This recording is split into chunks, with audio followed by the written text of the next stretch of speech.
Hola chicos, hoy nos toca ver, nos toca analizar, nos toca estudiar lo que fue la independencia de Venezuela y de Nueva Granada.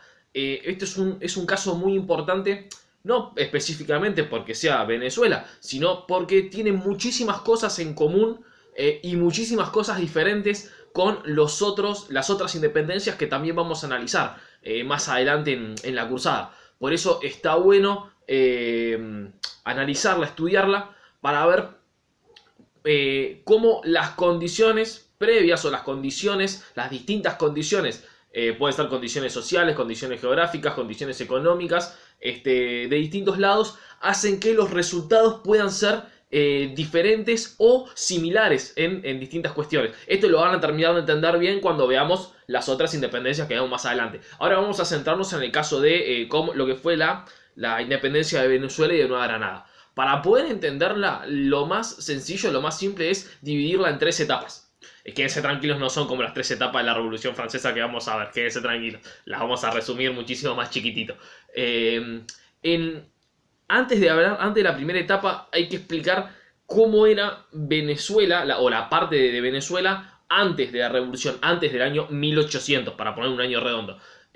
Recuerdan que dijimos que Venezuela era una capitanía general. ¿Qué significaba capitanía general? Que tenía mayor peso las cuestiones militares. O sea, había mayor cantidad de militares españoles en las capitanías generales, que eran la de Chile y la de Venezuela, que en los virreinatos, que era algo más administrativo, más económico. Eso es primera cuestión a tener en cuenta. Había más soldados que, por ejemplo, en el Río de la Plata, que en lo que actualmente es Argentina. Segunda cuestión a tener en cuenta, la economía de Venezuela se basaba principalmente en la producción justamente de productos tropicales con mano de obra esclava.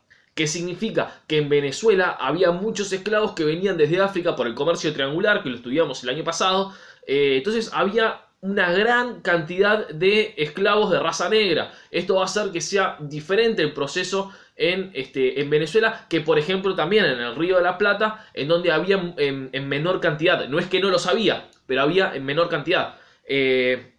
Bien, entonces, eso por un lado. Por otro lado, en Venezuela, después de las reformas borbónicas, nosotros estudiamos que los criollos querían formar parte de los lugares más altos del gobierno, pero los españoles no los dejaban. Entonces, el sector de los criollos estaba medio enojado con los españoles por estas cuestiones. Mismo en Venezuela fue donde había muchos pensadores, como por ejemplo Miranda, que pensaban ya en una independencia. Francisco de Miranda fue una persona que ya incluso antes del año 1800 ya pensaba en una América independiente, que pensaba que América se tenía que separar de los españoles, independizarse y seguir su propio camino, su propia ruta. Entonces, todo este cóctel, todo este conjunto de cosas hacen que el proceso de la independencia de Venezuela y de Nueva Granada sea específico, sea diferente. Así que bueno, vamos a volcarnos. Una vez que vimos las condiciones previas, vamos a volcarnos ahora sí a la primera etapa. En la primera etapa de esta independencia de Venezuela y de Nueva Granada, en 1810, fíjense la fecha, bastante parecido a lo que es acá en Argentina, en el Río de la Plata. Para 1810 se forma una junta de representantes. Ahí también lo tienen en el libro. Se junta una junta de representantes. Recuerdan que la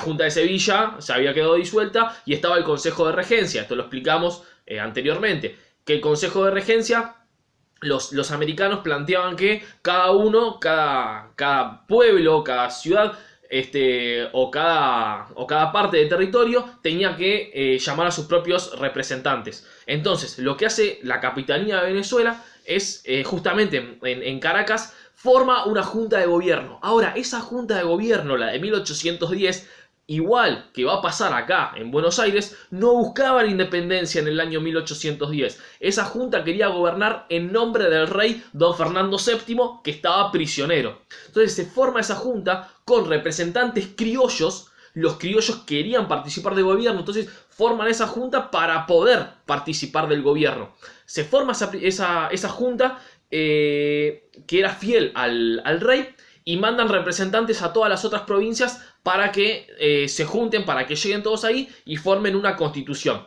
Ahora, ¿qué fue lo que pasó?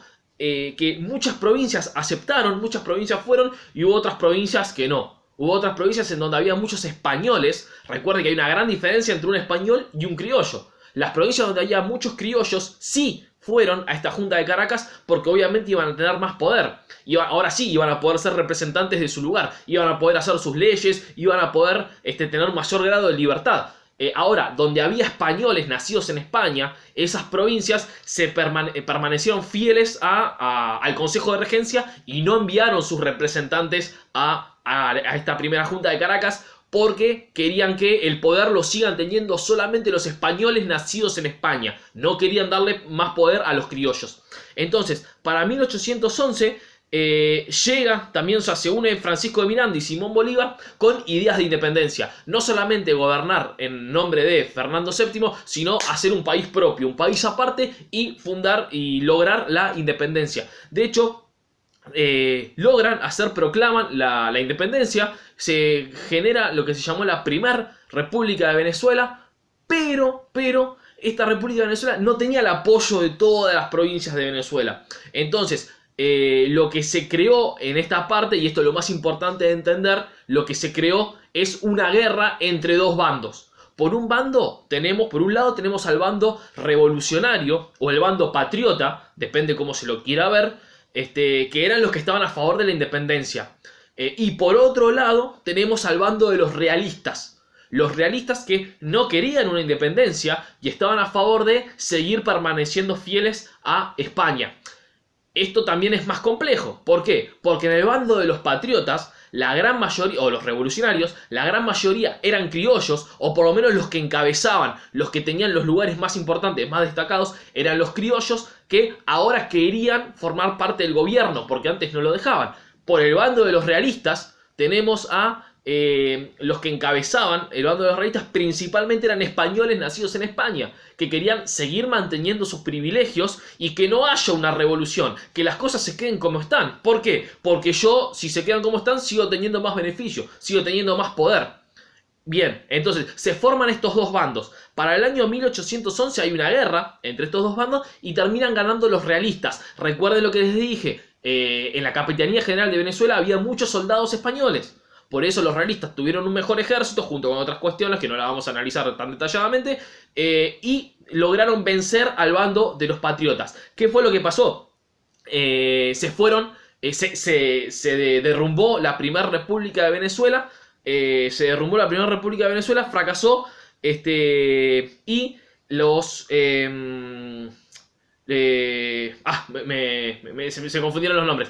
Francisco Miranda fue capturado, fue tomado prisionero, que era el que encabezaba esta revolución por parte de los patriotas, fue tomado prisionero, y bueno, después hasta fue llevado a España como prisionero y murió como prisionero, no pudo volver nunca a Venezuela, y Bolívar logró escapar hacia Cartagena de Indias. Entonces ahí terminó la primera etapa de esta revolución, que hasta el momento fue fallida.